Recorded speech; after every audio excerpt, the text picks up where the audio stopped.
सोचिए जरा, एक सुबह कोई जागे और उसे पता चले कि वो इस धरती पर बचा हुआ आखिरी इंसान है। एक अजीब से वायरस ने पूरी दुनिया को खत्म कर दिया है। यही यही हुआ फिलिप के साथ। तो चलिए, फिलिप की इस अजीब, अकेली और अनोखी दुनिया की कहानी को समझते हैं। ये एक ऐसा सवाल है जो हम सब ने कभी न कभी खुद से जरूर पूछा होगा। कोई नियम नहीं, कोई रोकने टोकने वाला नहीं, पूरी आजादी। सुनने में तो ये किसी सपने जैसा लगता है ना? लेकिन क्या ये आजादी सच में एक सपना है या फिर एक भयानक हकीकत? फिलिप की कहानी में हमें इसका जवाब मिलता है। तो कहानी शुरू होती है 2 साल बाद। फिलिप को अकेले रहते हुए 2 साल बीत चुके हैं। अब उसकी सारी उम्मीदें टूट चुकी हैं। दूसरे इंसानों को ढूंढ ढूंढ कर वो थक गया है और हार कर अपने पुराने होम टाउन लौट आया है। और बस यहीं से उसकी जिंदगी एक बहुत ही अजीब मोड़ लेना शुरू कर देती है। तो सबसे पहला काम वो क्या करता है? अपना पुराना घर छोड़ देता है। भाई, जब पूरी दुनिया ही उसकी है तो किसी छोटे मोटे घर में क्यों रहना? वो सीधा शहर के सबसे आलीशान बंगले में जाकर रहने लगता है। अब उसे रोकने वाला कोई नहीं था। और जरा उसकी सजावट देखिए। म्यूजियम से लाई गई अरबों डॉलर की पेंटिंग्स, एक असली इजिप्शियन ममी और डाइनिंग टेबल पर सजा रखी है एक डायनासोर की खोपड़ी। जब दुनिया में कोई दूसरा इंसान ही नहीं बचा तो भला नियमों और कीमतों का क्या मतलब? लेकिन ये आज़ादी अब धीरे धीरे पागलपन में बदल रही थी। अपना अकेलापन दूर करने के लिए वो अजीब अजीब हरकतें करने लगा। जैसे एक पूल को शराब से भरकर उसमें नहाना, एक बड़े से स्विमिंग पूल को अपना पर्सनल टॉयलेट बना लेना, बार में जाकर बेजान खिलौनों को अपना दोस्त बनाकर उनसे बातें करना, और मज़े के लिए महंगी महंगी गाड़ियों को पहाड़ से नीचे गिरा देना। ये सब सबूत था कि उसका दिमागी संतुलन अब बिगड़ रहा था। और आखिरकार एक दिन ये अकेलापन उस पर इतना हावी हो गया कि उसने जीने की उम्मीद ही छोड़ दी। वो एक पहाड़ी की चोटी पर जाकर लिखता है RIP फिलिप, और अपनी कार को पूरी रफ्तार से खाई की तरफ दौड़ा देता है। और ठीक उसी पल, जिस पल वो अपनी जिंदगी खत्म करने वाला था, उससे दूर कहीं से धुआं उठता हुआ दिखाई दिया। धुआं मतलब आग, और आग मतलब कोई है, कोई और जिंदा है। और ये इस कहानी का सबसे बड़ा टर्निंग पॉइंट था। तो यहीं से कहानी का दूसरा हिस्सा शुरू होता है। फिलिप धुएं की तरफ जाता है और उसे एक औरत मिलती है जिसका नाम था कैरल। लेकिन कैरल वैसी बिल्कुल भी नहीं थी जैसा फिलिप ने अपने सपनों में या अपनी कल्पना में सोचा था। और ये स्लाइड देखिए, इससे साफ पता चलता है कि दोनों में कितना जमीन आसमान का फर्क था। एक तरफ था फिलिप, जिसके लिए आज़ादी का मतलब था कोई नियम नहीं, कोई कायदा नहीं। और दूसरी तरफ थी कैरल, जो दुनिया खत्म होने के बाद भी खाली सड़क पर स्टॉप साइन पर रुकती थी।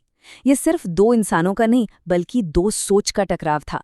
क्या हमें जिंदा रहने के लिए नियमों की जरूरत है? कैरल का एक ही मिशन था, एक ही मकसद था, मानव जाति को फिर से बसाना। उससे लगता था कि भगवान ने उन दोनों को इसी खास काम के लिए चुना है। लेकिन फिलिप को इस मिशन में, खासकर कैरल के साथ, दूर दूर तक कोई इंटरेस्ट नहीं था। एक रात फिलिप चुपके से कैरल के छोटे से बगीचे से टमाटर चुरा लेता है। पर अगले दिन जब वो कैरल को पानी का इंतजाम करने के लिए मेहनत करते देखता है तो उसे पहली बार बुरा लगता है। वो उसकी मदद करता है, और ये एक छोटा सा ही सही लेकिन बहुत जरूरी पल था, जहां उसके अंदर की इंसानियत शायद फिर से जाग रही थी। जब फिलिप आखिरकार इस रीपॉपुलेशन के लिए तैयार होता है तो कैरल एक शर्त रख देती है, शादी। उसका कहना था कि दुनिया खत्म होने का ये मतलब नहीं है कि हम अपने रीति रिवाज भूल जाएं। ये एक लाइन दिखाती है कि उसके लिए समाज और उसके नियम कितने जरूरी थे। तो फिलिप को बेमन से ही सही पर शादी के लिए हाँ करनी पड़ी। लेकिन ये शादी किसी कॉमेडी फिल्म से कम नहीं थी। पहले तो फिलिप घुटनों पर बैठकर प्रपोज करता है, फिर शादी वाले दिन अंगूठियां लाना ही भूल जाता है। कैरल गुस्से में चर्च से बाहर चली जाती है, और आखिरकार वो दोनों सड़क किनारे एक ज्वेलरी की दुकान में जाकर एक दूसरे को अंगूठियां पहनाते हैं। हो गई शादी। फिलिप और कैरल ने जैसे तैसे अपनी ये अजीब सी दुनिया बसानी शुरू ही की थी कि कहानी में एक ऐसा जबरदस्त ट्विस्ट आता है जो सब कुछ बदल कर रख देता है। एक दिन जब वो घर लौट रहे थे, अचानक एक आलीशान लिमोजीन कार उनकी गाड़ी से आकर टकरा जाती है। फिलिप और कैरल दोनों हैरान, क्या कोई और भी जिंदा है? और उस लिमोजीन से बाहर निकलती है मेलिसा, एक खूबसूरत लड़की, बिल्कुल वैसी जैसा पार्टनर फिलिप ने हमेशा अपने सपनों में सोचा था। उसे देखते ही फिलिप के तो होश ही उड़ गए।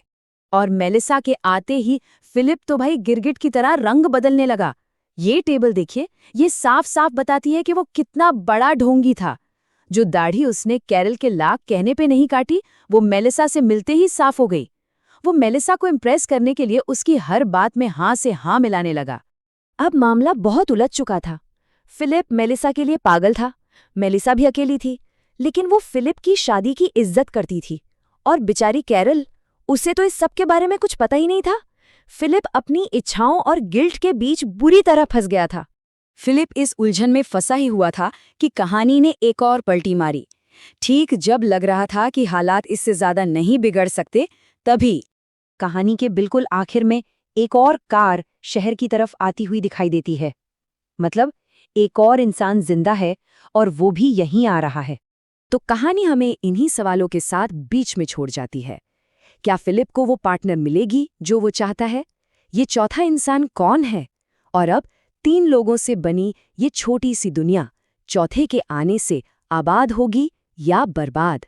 इसका जवाब शायद हमें कभी नहीं मिलेगा।